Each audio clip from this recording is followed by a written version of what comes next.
Anoche salí de fiesta y desperté en la casa de un chico que no conozco. Cuando se lo conté a mi novio él me reclamó, pero ya le dije que no me acuerdo, y si no me acuerdo no pasó. Anoche, con la boca pastosa y el maquillaje corrido, volví a mi casa y Jorge me miraba como si yo fuera una escena del crimen. No hubo abrazo, no hubo agua, no hubo esa mínima decencia de preguntarme si estaba bien. Solo sus ojos fríos y esa postura de juez que se cree dueño de la verdad. Yo tenía un vacío en la cabeza y un susto en el estómago, pero a él lo único que le importaba era castigarme. Y así fue como mi mañana se convirtió en una guerra que nadie me advirtió que iba a empezar. Durante los primeros meses con Jorge todo era fácil, como cuando una canción suena por primera vez y te obsesiona sin saber por qué. Lo conocí en un festival de música, de esos donde la gente se besa con desconocidos y la vida parece un videoclip, y él apareció con esa energía de hombre seguro que te hace sentir protegida sin pedirte nada a cambio. Me gustó que no me mirara con cara de, te voy a arreglar, sino con una mezcla de orgullo y diversión, como si mi caos fuera parte del encanto. Esa noche bailamos hasta tarde, compartimos una botella de agua como si fuera un ritual de unión, y cuando me dijo que yo tenía luz, yo decidí creerle. A veces una necesita que la miren como si fuera un milagro, aunque sea por unas horas. Y yo no estaba buscando un novio, estaba buscando a alguien que no me apagara. Al principio, su calma me parecía una virtud. Jorge era de los que planifican, de los que tienen alarmas para todo, de los que creen que el amor se demuestra pagando a tiempo y doblando toallas con esquinas perfectas.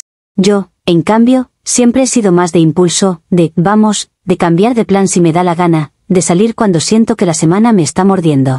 Me parecía adorable que él fuera tan estructurado porque me hacía sentir que mi vida tenía un eje, aunque yo misma no tuviera ninguno. Él decía que le encantaba mi espontaneidad y yo lo dejaba decirlo porque sonaba bonito. En el fondo, yo sabía que la gente que dice amar la espontaneidad suele amar solo la versión que no les incomoda. Pero yo quería creer que con él era distinto. Cuando decidimos vivir juntos, lo hicimos como si fuera el siguiente paso natural de una película romántica. 2 años suenan a suficiente, y la convivencia siempre parece una prueba que solo les falla a los que no se aman de verdad, así que yo me juré que no íbamos a ser de esos. Al inicio, nuestra casa se sentía como un refugio, con nuestras cosas mezcladas, su taza favorita al lado de la mía, sus rutinas abrazando mis desórdenes. Él cocinaba y yo ponía música, él ordenaba y yo decoraba, él preguntaba y yo respondía a medias. Había discusiones pequeñas, claro, pero yo las veía como parte del paquete, como el ruido normal de 2 personas aprendiendo a existir en el mismo espacio. Y cuando alguien decía que convivir es difícil, yo sonreía como si esa dificultad fuera una medalla. Pero con el tiempo, Jorge empezó a mirarme distinto cuando yo hablaba de salir. Al comienzo era sutil, ese tono de ¿y con quién vas?, esa pregunta disfrazada de interés que en realidad era un chequeo. Después se volvió un interrogatorio con perfume, un solo quiero saber, que venía cargado de un ¿por qué me preocupa? Yo no soy tonta, yo entiendo la psicología de la inseguridad, la gente insegura se inventa un rol noble para justificar su control. A mí me decía que era por amor, por cuidado, por protección, como si yo fuera una adolescente sin criterio. Y yo lo dejaba pasar porque uno a veces confunde paciencia con amor. Pero dentro de mí se iba formando una presión, como una olla cerrada. Mis amigas siempre han sido mi cable a tierra y mi gasolina al mismo tiempo. Con ellas yo me acuerdo de quién soy, de la versión de mí que no pide permiso para respirar. Jorge fingía que las toleraba, pero yo veía cómo se tensaba cada vez que una me escribía para salir, cómo intentaba que yo me sintiera culpable por tener vida. Era un juego de poder silencioso, como cuando alguien no te prohíbe algo, pero te castiga emocionalmente por hacerlo. Si yo decía que iba a salir, él ponía cara de decepción, y esa decepción era un arma. Yo me repetía que no iba a permitir que mi mundo se encogiera por su ansiedad, porque si lo permitía una vez, después sería siempre. La rutina también hizo lo suyo, porque vivir juntos no es solo dormir abrazados, también es ver los defectos a plena luz. Jorge se volvió más exigente con todo, con el orden, con los horarios, con la forma en que yo respondía mensajes. Cualquier cosa era motivo para leer entre líneas y encontrar pecado. Si yo me reía con el celular, él preguntaba por qué, si yo tardaba en contestar, él asumía cosas. Y lo más irónico es que él se presentaba como la víctima, como el hombre que solo quiere tranquilidad, mientras me ponía una correa invisible. Yo veía esa transformación y me decía que era temporal, que era estrés, que era una mala racha. Porque aceptar que alguien está eligiendo desconfiar de ti es admitir que la relación ya se volvió un tribunal.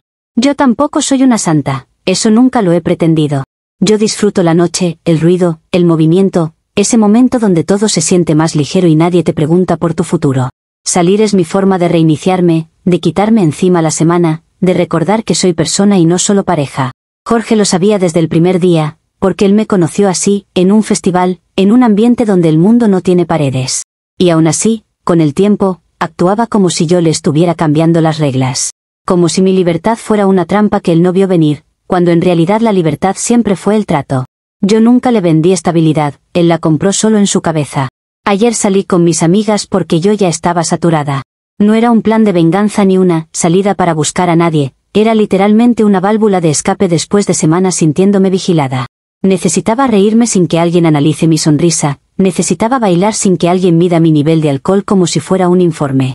Me arreglé, me perfumé, y por primera vez en días me sentí bonita sin culpa. Jorge me miró con esa mezcla de desconfianza y resentimiento que ya se le había vuelto costumbre, y yo preferí no engancharme. Porque si yo entraba en discusión antes de salir, ya perdía la noche. Yo no iba a permitir que él me arruinara un descanso que yo merecía. En la fiesta todo se movió rápido, como suele pasar cuando te quieres olvidar de tu propia casa. Había música fuerte, luces, gente que grita como si eso fuera felicidad, y yo me dejé llevar porque para eso estaba ahí. Bebí más de lo que planeaba, pero no porque yo sea irresponsable, sino porque a veces una está tan cargada que el cuerpo pide anestesia. Yo sé mis límites, solo que anoche mi límite estaba cansado y decidió no aparecer. Mis amigas estaban conmigo, yo estaba riéndome, y en mi cabeza eso significa que estaba en un lugar seguro. A mí no me gusta sentir que debo justificar cada copa como si fuera una confesión. Yo no le debo pureza a nadie. Lo siguiente que recuerdo es fragmentos, como fotos mal guardadas. Una risa aquí, un baño allá, un taxi o algo parecido, una sensación de que todo giraba. No tengo una película completa, tengo pedazos, y eso me molesta porque yo odio no tener control de mi narrativa. Me desperté con la garganta seca, con el pelo enredado, y con esa desorientación horrible de no reconocer dónde estás. Vi una habitación que no era la mía, muebles que no eran los nuestros, y una luz entrando por una ventana que me pareció demasiado ajena. Ahí fue cuando sentí el golpe real, estaba en la casa de un chico que no conozco de nada. Y mi cuerpo lo supo antes que mi mente, porque me entró un pánico frío. Él estaba ahí, un tipo llamado Andrés, y lo digo porque me lo dijo como si fuera lo más normal del mundo. No era alguien que yo tuviera en mi vida, no era amigo, no era el ex de alguien, no era nada. Era literalmente un desconocido con una casa que olía a fiesta vieja. Yo intenté reconstruir cómo terminé ahí, pero mi cabeza era un cuarto oscuro. Lo único que tenía claro era que yo necesitaba irme y volver a mi lugar, a mi cama, a mi control. No me importaba si Andrés era buena gente o un psicópata, yo no estaba para evaluar su personalidad. Yo quería salir de ese escenario lo más rápido posible. Y mientras me ponía los zapatos, lo único que pensaba era que Jorge, por una vez, podría recibir mi susto con humanidad. Cuando llegué a casa yo iba en modo, necesito contención. Estaba vulnerable, con resaca, con miedo y con la sensación de haber perdido horas de mi vida. Yo me imaginaba entrando y encontrándome a Jorge con café, con esa cara de, ¿qué pasó? ¿Estás bien? Porque eso hace una pareja, eso hace alguien que vive contigo. No esperaba aplausos, esperaba cuidado básico. Pero no, lo que me encontré fue un ambiente frío, pesado, como si el aire estuviera lleno de acusaciones. Jorge no me preguntó si me pasó algo, no me ofreció agua, no me dijo, tranquila. Me miró como si yo hubiera traído una peste a la casa. Su primera reacción fue convertirse en policía, y eso dice todo. Empezó con preguntas que no eran preguntas, eran ataques disfrazados, como si yo tuviera que presentar pruebas de inocencia para poder entrar. Yo le dije la verdad que yo tenía, que no me acordaba de todo, que desperté en un lugar extraño y que eso ya era suficientemente horrible. Pero él no escuchó el horror, él escuchó la oportunidad. Porque la gente insegura no ve tu susto, ve su teoría confirmada. Me dijo que eso era infidelidad, que era obvio, que no hay otra explicación. Y yo ahí, con el estómago revuelto y la ropa oliendo a antro, tuve que defenderme de una sentencia que él ya había escrito. Entonces usé la lógica más simple que existe, la que cualquier persona razonable entiende si no está buscando sangre. Si yo no tengo memoria de lo que pasó, si mi cerebro literalmente borró la cinta, entonces no hay intención, no hay voluntad, no hay yo, consciente tomando decisiones. Es como si me quisieran acusar por un sueño ajeno, por una versión de mí que no estaba presente. Yo le expliqué que no se puede condenar algo que no existe en la mente, porque lo que define una acción es la conciencia. Él actuaba como si mi falta de memoria fuera una estrategia, cuando en realidad era un hecho que yo misma estaba sufriendo. Y como él seguía con su tono de juez, yo hice lo único que podía para que entendiera que estaba dramatizando. Le puse la canción de, si no me acuerdo no pasó, no como burla, sino como un recordatorio de que a veces la vida necesita filosofía para no volverse una cárcel. Jorge se puso peor, como si yo le hubiera escupido en la cara. Me acusó de manipulación barata, de gaslighting, de jugar con su cabeza, como si yo tuviera un laboratorio secreto donde fabrico excusas. Lo más absurdo es que él no estaba interesado en entender, estaba interesado en ganar. Cuando alguien quiere ganar, cualquier explicación le suena a ataque personal. Yo le dije que él no era dueño de mi mente, que si mi mente no registró un evento, entonces no tiene derecho a tatuármelo como culpa. Y él seguía, cada vez más histérico, más emocional, más dispuesto a hacer de esto una tragedia épica. Yo lo miraba y pensaba que su inseguridad ya estaba pasando límites ridículos. A mí me indignó, sobre todo, la doble moral.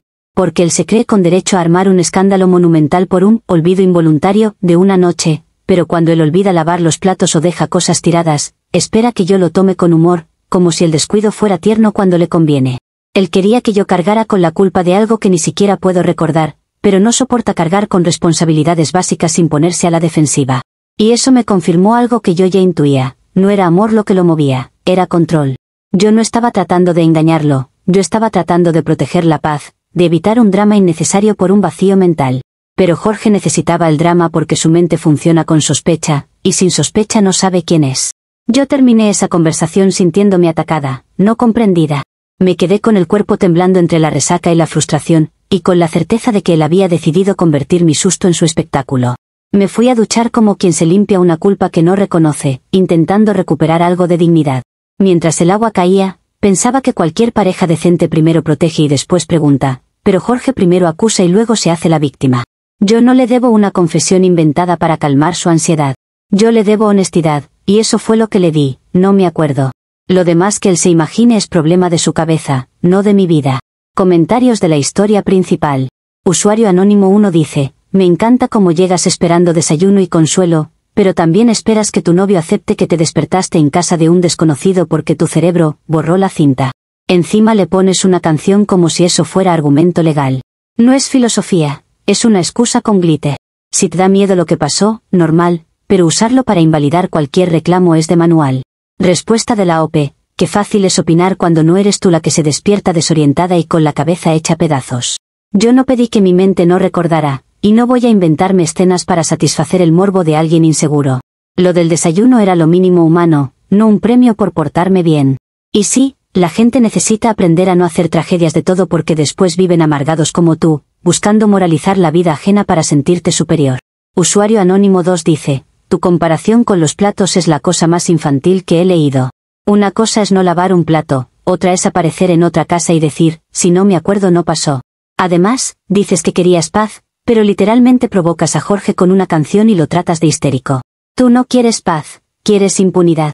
Respuesta de la OP: impune es el que cree que puede interrogar a su pareja como si fuera un criminal sin darle ni un vaso de agua. Yo no provoqué a nadie, yo intenté bajarle el drama a un tipo que ya venía con la película escrita desde hace meses. Y sí, lo de los platos se entiende perfectamente. Cuando el error es de él, es una tontería, cuando es mío, es el fin del mundo. Si tú no captas esa desigualdad, es porque también te encanta castigar a las mujeres por existir fuera de tu control. Actualización 1. Ha pasado un día desde la última actualización y Jorge amaneció con esa energía de detective frustrado, como si su misión en la vida fuera demostrar que yo soy una villana. Yo todavía tenía la resaca encima y el cuerpo pesado, pero él estaba fresco, despierto, alimentado por la rabia.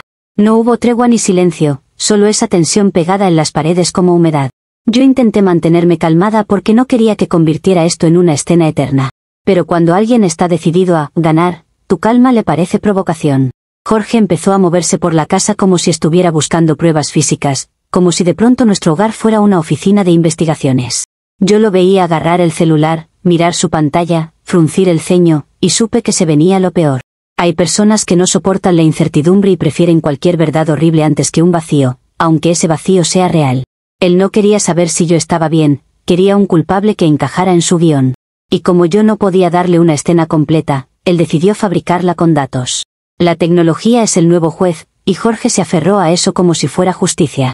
Me mostró el historial de Uber como quien presenta una evidencia irrefutable en un juicio, y ahí estaba, una dirección puesta a las 3 de la mañana, la dirección de Andrés.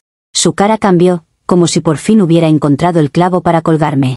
Me dijo que eso probaba que yo estaba consciente, que yo sabía a dónde iba, que no podía fingir amnesia. Yo respiré hondo porque sabía que, si me alteraba, iba a usar mi emoción como confirmación. Le dije que poner una dirección no significa tomar una decisión con plena conciencia, significa que un teléfono registró algo en algún momento. La gente actúa como si la memoria fuera un switch, como si estar borracha no existiera. Yo le expliqué que la posibilidad más lógica era que Andrés tomó mi celular y pidió el Uber él mismo, porque yo estaba en un estado vulnerable. Si yo estoy desorientada, cualquiera puede manipular una pantalla, y eso no me convierte en cómplice, me convierte en víctima. Le dije que yo no controlo todo lo que pasa cuando estoy mal, y que él debería estar indignado por mí, no contra mí. Jorge me miró como si yo fuera una actriz mediocre, como si mi defensa le diera asco. Pero yo no estaba actuando, yo estaba protegiéndome, porque nadie más lo estaba haciendo. A veces una tiene que salvarse sola aunque el otro insista en hundirte. Ahí fue cuando yo lo nombré como lo que era, un secuestro tecnológico.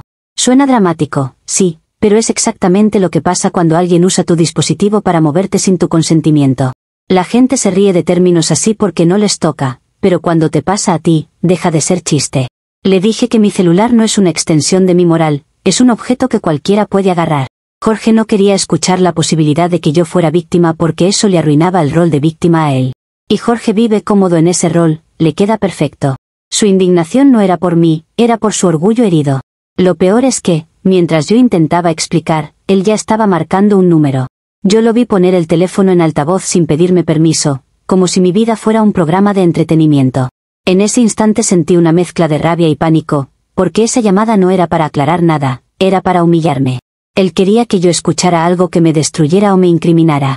Ese gesto, tan frío, tan calculado, me confirmó que la compasión se le había acabado. Y cuando a alguien se le acaba la compasión, cualquier cosa es posible. Andrés contestó como si la vida fuera un chiste, y desde el primer segundo se notó que le encantaba la atención. Su tono tenía esa alegría de quien sabe que está en el centro de algo que no le pertenece pero igual lo disfruta. Jorge no lo saludó normal, lo confrontó, lanzó preguntas como balas, exigiendo una explicación. Yo me quedé quieta, escuchando, con la sensación de estar atrapada dentro de mi propia sala.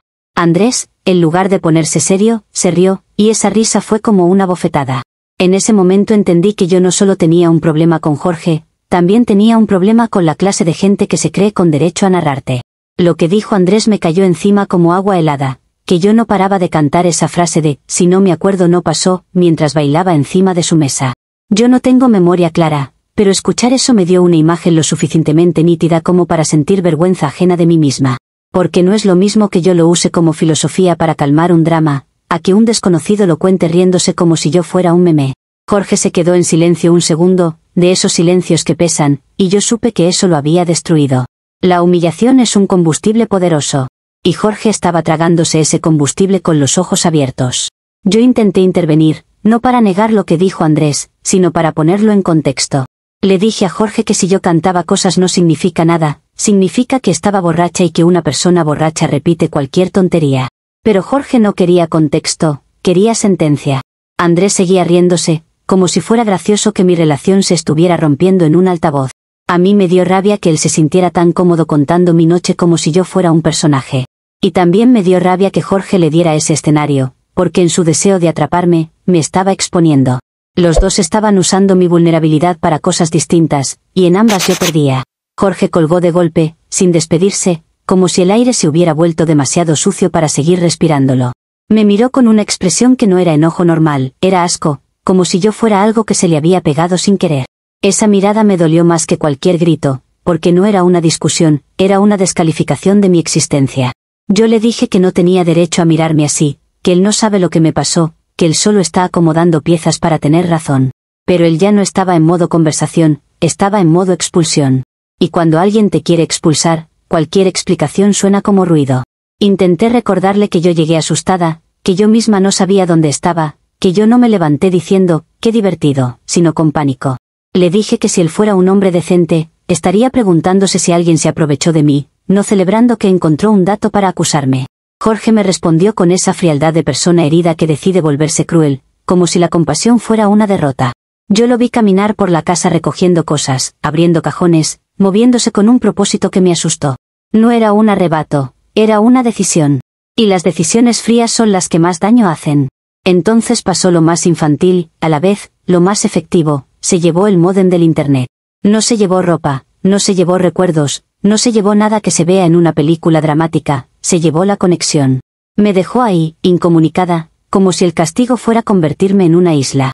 Yo le dije que eso era una bajeza, que no se castiga a alguien quitándole lo básico, que parecía un padre castigando a una hija. Él no discutió, solo siguió, como si yo ya no mereciera ni respuesta. Y yo entendí que para él esto ya no era arreglar, era controlar. Cuando cerró la puerta, el silencio fue insoportable. Me quedé parada unos segundos, con esa sensación ridícula de no saber qué hacer con mis manos. En un segundo pasé de tener casa y pareja a tener casa y juicio. La resaca se mezcló con una angustia pesada, porque aunque yo me defienda bien, a mí también me afecta que me abandonen en medio de un conflicto. No soy de piedra, solo soy alguien que se niega a dejar que la crucifiquen.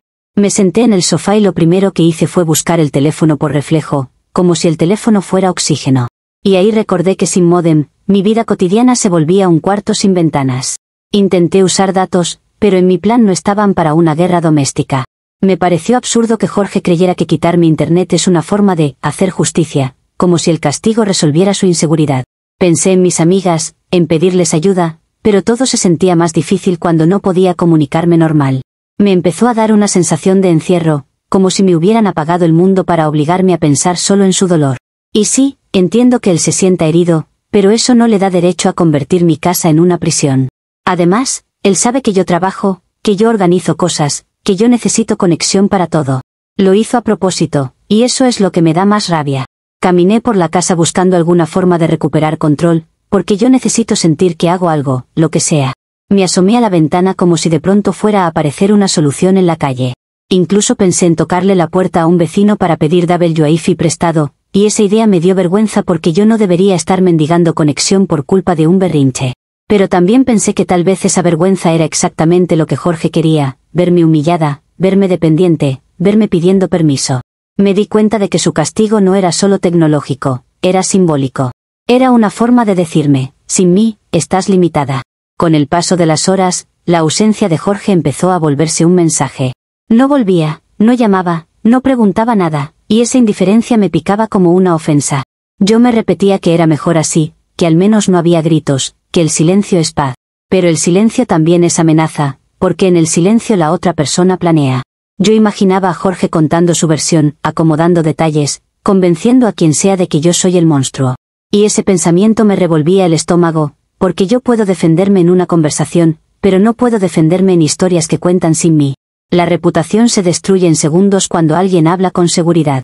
Al final del día, lo único que me quedaba era mi propia cabeza y el eco de ese altavoz.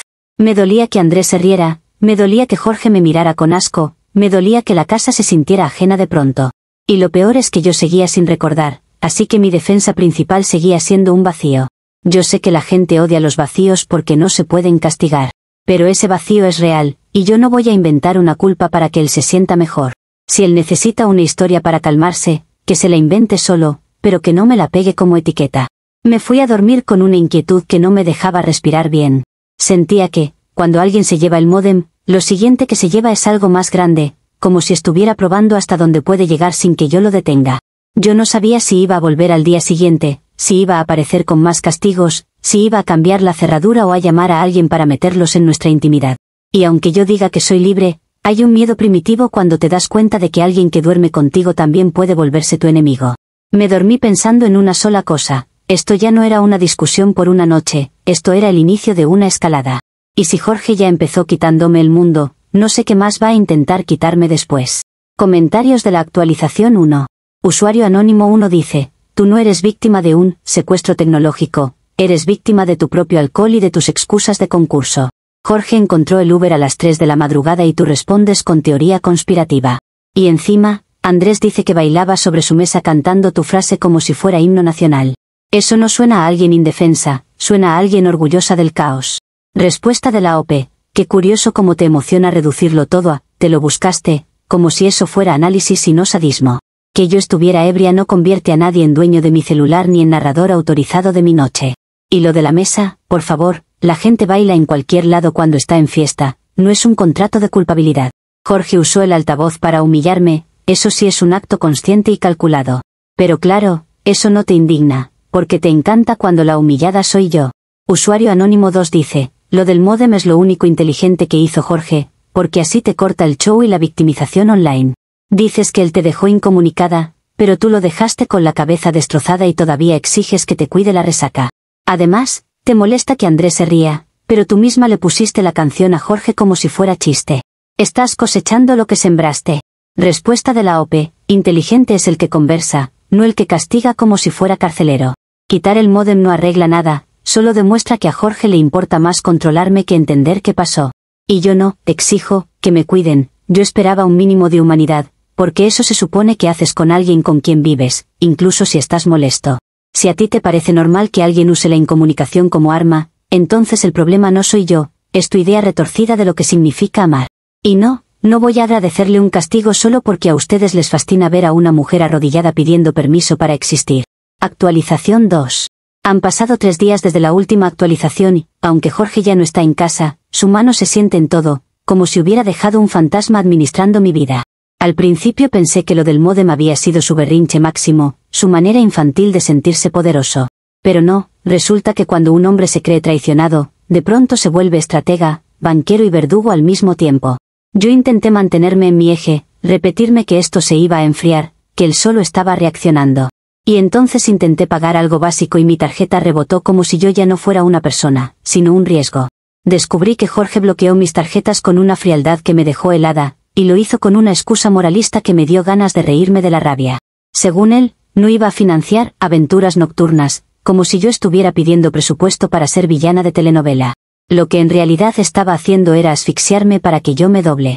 La gente cree que el control siempre viene en forma de gritos, pero a veces viene en forma de rechazado en el datáfono. Yo sentí una mezcla de humillación y furia, porque no es solo dinero, es autonomía. Y Jorge sabía exactamente dónde apretar. Intenté llamarlo, pero sin internet estable y con su bloqueo emocional, era como hablarle a una pared que además te desprecia. Le dejé mensajes con la dignidad que me quedaba, explicándole que eso era abuso, que no se castiga a alguien cortándole recursos. Obviamente no respondió, porque responder significaba reconocer que su plan era cruel. Yo me quedé mirando el celular como si en algún momento fuera a vibrar con una disculpa. Pero las disculpas no llegan cuando alguien está disfrutando su posición de poder. Y me di cuenta de que si yo no actuaba, él iba a seguir subiendo el volumen de la tortura. Ahí fue cuando tomé una decisión que me pareció completamente razonable: ir a buscar a Andrés. No porque yo quisiera verlo, no porque me interesara como persona, sino porque él era una pieza necesaria para que Jorge dejara de inventarse películas. Yo necesitaba que Andrés confirmara lo obvio, que yo estaba demasiado ebria para consentir nada, y que por eso mi memoria es un vacío. No era un plan para manipular, era un plan para que la verdad tuviera respaldo externo, porque Jorge ya no me creía a mí. Y sí, suena horrible que necesite un hombre desconocido para validar mi palabra, pero así de injusto se volvió todo. Yo estaba defendiendo mi derecho a no ser condenada por una noche borrada. Encontrar a Andrés fue más fácil de lo que me gustaría admitir, y eso ya debería decir algo sobre el tipo de persona que es. Resulta que él es trime, de esos que viven de ser vistos, de convertir su vida en contenido, de hablar como si el mundo entero fuera su audiencia. Su casa tenía esa vibra de escenario permanente, con luces raras, micrófonos, cables, y una energía de, aquí todo se graba. Yo sentí un escalofrío, porque una cosa es una noche perdida y otra cosa es una noche perdida en un lugar donde todo puede terminar siendo material. Pero yo fui con un objetivo, y me aferré a eso. Le pedí que me ayudara, que fuera decente, que simplemente dijera lo que era evidente. Andrés actuó como si yo estuviera exagerando, como si mi angustia fuera parte de un show que él podía comentar con una sonrisa. Me dijo que yo había estado intensa, que cantaba, que me reía, que estaba bien, como si esa palabra resolviera todo. Yo le expliqué que una persona ebria puede parecer bien y aún así no estar en un estado para decidir nada. Él me miró con esa expresión de gente que se cree más lista que tú, y ahí entendí que para él esto era entretenimiento. Yo insistí, porque necesitaba ese testimonio, necesitaba un ancla. Y entonces, con una tranquilidad que me dio asco, me soltó que había un clip de audio. Cuando dijo, clip, yo sentí que me caía el estómago, porque una parte de mí ya sabía lo que venía. Resulta que esa noche dejó su micrófono abierto por error, y en su mundo eso es normal, porque su vida es un micrófono.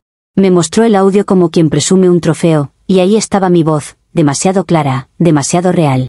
Escucharme a mí misma fue como verme desde fuera, como si de pronto existiera una versión de mí que yo no controlo. Y lo peor no fue escucharme hablar, fue escuchar el contenido. Porque en el audio yo decía, con una seguridad ridícula, si lo grabas, ponle la canción de Thalía de fondo para que Jorge no pueda decirme nada legalmente. En ese instante, mi cerebro intentó salvarme con cualquier excusa, pero el sonido era demasiado específico. Yo lo miré y le dije que eso estaba fuera de contexto, que la gente dice cosas tontas cuando está ebria, que era sarcasmo, que era una frase vacía. Andrés se rió, como si yo fuera adorable, como si mi desesperación fuera un detalle gracioso. Me explicó que el clip se había vuelto lo más viral del mes, como si eso fuera un elogio. Yo sentí un calor de vergüenza que me subía al cuello, porque mi peor momento se estaba transformando en contenido. Y mi vida, de pronto, estaba en manos de alguien que mide el valor en views. Yo le pedí que lo borrara, con la educación que todavía me quedaba, y luego con una firmeza que ya era rabia. Le dije que era mi voz, mi vida, mi relación, que él no tenía derecho a sostener eso como si fuera suyo. Andrés me respondió que no podía borrarlo, que ya estaba circulando, que era su clip más fuerte, que estaba creciendo su canal. Y ahí lo vi claro, esa gente no tiene empatía, tiene métricas. Me sentí usada de una manera que no es física, es pública, como si me hubieran desnudado en una plaza. Y aún así, yo respiré y me repetí que lo importante era controlar el daño, no desarmarme ahí. Mi siguiente movimiento fue intentar hablar con Jorge antes de que él se enterara por terceros, porque yo todavía creía que podía manejar la narrativa si lo hacía con inteligencia. Cuando por fin logré contactarlo, le dije que había un audio circulando, pero que estaba fuera de contexto y no probaba nada real. Le expliqué que mi frase era una exageración de borracha, una forma tonta de sonar graciosa, no una confesión consciente. Jorge no reaccionó con sorpresa, reaccionó con una calma aterradora, como si ya hubiera cruzado el punto de retorno. Me dijo que ya no le interesaban mis interpretaciones, que los hechos hablan solos. Yo sentí que la conversación se me iba de las manos, y eso me dio pánico, porque cuando Jorge se pone frío, es cuando más daño hace.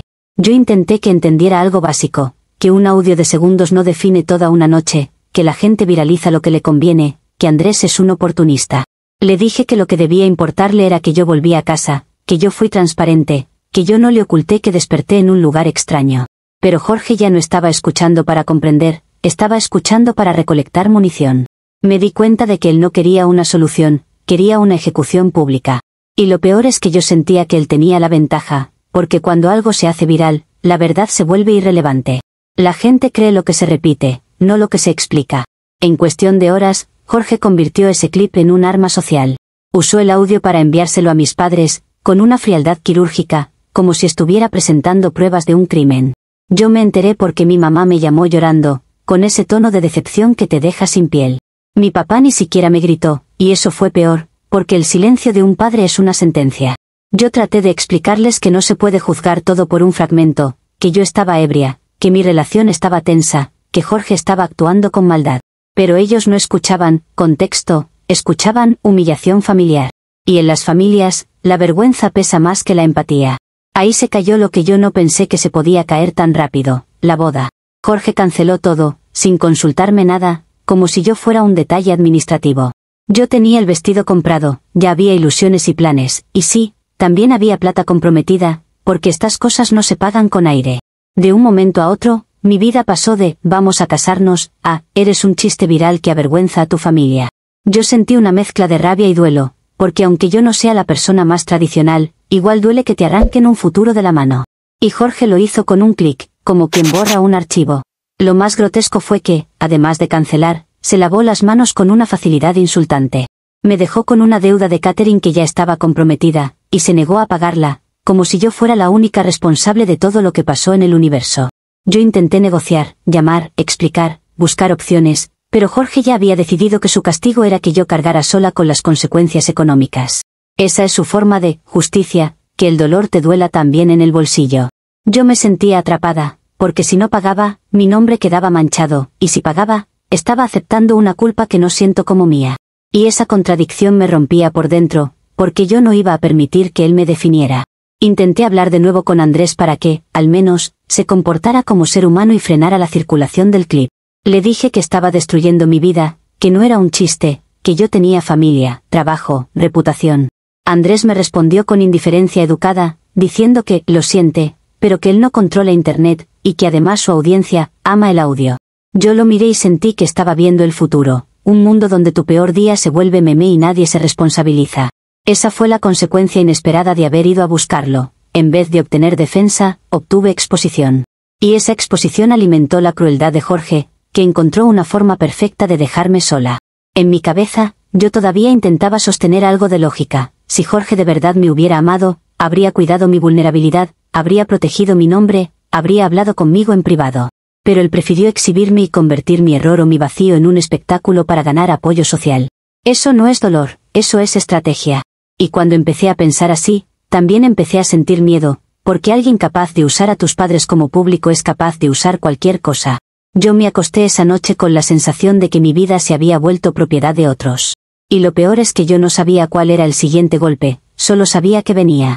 Terminé la actualización con una consecuencia inmediata que todavía me quema. Mi familia dejó de confiar en mí, Jorge me dejó endeudada y la boda cancelada ya se regó como pólvora. Pero además, hay una amenaza nueva que me tiene con el pecho apretado. Si ese clip sigue circulando, no es solo Jorge, es cualquiera con un dedo y mala intención. Yo ya no estoy peleando por una relación, estoy peleando por mi nombre. Y cuando tu nombre se vuelve un chiste, la gente se siente con derecho a destrozarte sin conocerte. Comentarios de la actualización 2. Usuario anónimo 1 dice, ¿ves? Por eso nadie te cree. Dices que estabas tan ebria que no podías consentir, pero en el audio se te escucha calculando. Ponle la canción de Thalía para que Jorge no pueda decirme nada legalmente. Eso no es amnesia, eso es estrategia. Y encima vas donde Andrés a pedirle que te salve cuando tú misma lo convertiste en parte de tu circo. Respuesta de la OP, me impresiona cómo escuchas una frase en un audio y te conviertes en juez de mi estado mental, como si tuvieras un diploma en neurología y trauma. Una persona ebria puede decir una tontería ingeniosa sin que eso signifique que estaba tomando decisiones conscientes sobre su vida. Además, ¿en qué mundo es normal que un streamer deje un micrófono abierto y viralice la voz de alguien sin pensar en las consecuencias? Ustedes aman culpar a la mujer porque es más fácil que admitir que hay hombres que se lucran de exponerte. Y si fui a pedir ayuda, fue porque ya me estaban crucificando sin pruebas reales, no porque yo quiera circo, como tú fantaseas. Usuario anónimo 2 dice, lo de Jorge cancelando la boda y mandándole el audio a tus padres es fuerte, sí, pero tú lo provocaste con tu lógica de, si no me acuerdo no pasó, y ahora quieres que todo el mundo te trate como víctima. Además, te quejas del catering como si la deuda fuera una tragedia universal, cuando la tragedia real es que estabas en casa de un desconocido. Estás más preocupada por tu reputación que por lo que hiciste. Respuesta de la OP, qué conveniente tu moral cuando te sirve para minimizar lo económico, como si las deudas no destruyeran vidas reales. Mi reputación importa porque es mi vida, mi trabajo, mi familia, no un juego para entretener a extraños. Y lo de estar en casa de un desconocido precisamente fue lo que me asustó, pero Jorge decidió ignorar esa parte porque no le da ventaja en su cruzada. Él no actuó desde el dolor, actuó desde la venganza, y mandar el audio a mis padres no es fuerte, es cruel. Si tú crees que la crueldad está justificada solo porque te cae mal mi personalidad, el problema no soy yo, es tu hambre de castigo. Actualización 3. Han pasado 3 años desde la última actualización y, aunque suene dramático, siento que sigo pagando esa noche como si fuera una condena perpetua. No porque yo haya decidido recordarla, sino porque el mundo se encargó de tatuármela a la fuerza. Hay cosas que se superan cuando te dejan hacerlo en silencio, pero a mí me lo convirtieron en leyenda familiar. Yo intenté seguir con mi vida, de verdad, intenté pasar página. Pero cuando el resto decide que tu historia es un chiste, no te dejan soltarla, te la vuelven a servir en cada reunión. Me enteré con el tiempo de que Jorge se casó con una chica que conoció en el gimnasio, y lo irónico no es solo que se casara, sino con quién se casó. No me refiero a su físico ni a su estilo, me refiero a lo simbólico, alguien correcta, alguien disciplinada, alguien que encaja perfecto en su narrativa de hombre que se reformó. Ellos viven en la casa que íbamos a comprar juntos, esa casa que yo llegué a imaginar con muebles, cenas, fotos en la nevera. Eso fue un golpe silencioso, porque no duele como una pelea, duele como una sustitución. Él no solo siguió, él se construyó una vida encima de la que yo creía que era nuestra. Y lo más cruel es que la gente aplaude al que se recupera, aunque para hacerlo haya tenido que pintarte como monstruo. Yo, en cambio, me quedé con la parte menos estética del desastre, las cuotas. Sigo pagando el vestido de novia en cuotas mensuales, como si cada mes me cobraran un pedazo de vergüenza. No es solo el dinero, es el recordatorio, el correo, el mensaje del banco, la sensación de que mi futuro quedó atrapado en una tela blanca que ni siquiera usé. A veces me río de mí misma para no llorar, pero hay días en los que me da rabia, porque Jorge canceló todo y aún así yo terminé cargando con una parte. La gente cree que las historias se cierran cuando alguien se va, pero no se cierran cuando hay deudas. Las deudas son como cadenas con fecha de vencimiento. Mi familia, por supuesto, convirtió todo en un apodo, porque esa es su forma de sanar, burlarse. En cada reunión, en cada cumpleaños, en cada comida, alguien suelta el comentario como quien tira un hueso a los perros. Me llaman la amnésica, con una sonrisa, como si fuera simpático, como si yo no tuviera orgullo. Al principio yo intentaba pararlos, decirles que no era gracioso, que eso me dolía, que no es un apodo, es una humillación. Pero cuando intentas poner límites en una familia que ama el chisme, te acusan de exagerada. Y así aprendes que a veces el amor familiar también sabe ser cruel. Hubo un momento en que yo decidí que tenía que cerrar el tema, porque estaba cansada de sentir que mi vida era un episodio. Yo pensé que si hablaba con Jorge cara a cara, si le explicaba mi versión completa con calma, algo se acomodaría. No para volver, no para rogar, sino para que dejara de perseguirme como si yo fuera una mancha que debía justificar su nueva vida. Yo me preparé mentalmente, practiqué lo que iba a decir, me repetí que no iba a perder la compostura. Quería que me viera como una persona, no como un audio. Quería que, aunque sea una vez, escuchara sin ganas de castigar. Fui a esa casa que íbamos a comprar, y verla desde afuera me dio una sensación extraña, como si estuviera mirando una vida alternativa robada. No llegué gritando ni armando show, llegué con una intención casi civilizada. Pero antes de que pudiera siquiera hablar, apareció ella, la chica del gimnasio, y su energía era otra, más dura, más entrenada para pelear con papel. Me miró como si yo fuera una amenaza automática, no una ex con palabras.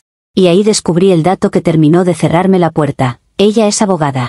Jorge no solo eligió a alguien nueva, eligió a alguien que podía blindarlo legalmente de mí. La conversación no fue una conversación, fue un mensaje disfrazado de formalidad. No me dieron espacio para explicar nada, me dijeron que no tenía nada que hacer ahí, que era acoso, que estaba invadiendo. Yo intenté decir que solo quería hablar, que no estaba buscando conflicto, que era una charla humana, pero la palabra humana no pesa frente a la palabra legal.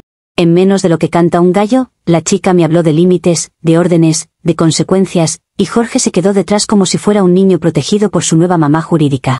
Yo salí de ahí con una mezcla de rabia y humillación, porque me sentí expulsada no solo de su casa, sino de mi derecho a existir en la historia. Después llegó lo inevitable, me pusieron una orden de restricción.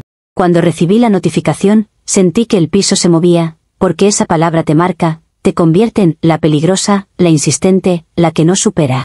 Yo me quedé mirando el papel pensando en lo absurdo, en que yo solo fui a hablar, y aún así quedé etiquetada como amenaza. La gente ama esas etiquetas porque simplifican todo. Si hay una orden, entonces tú eres la loca y ellos son los sanos.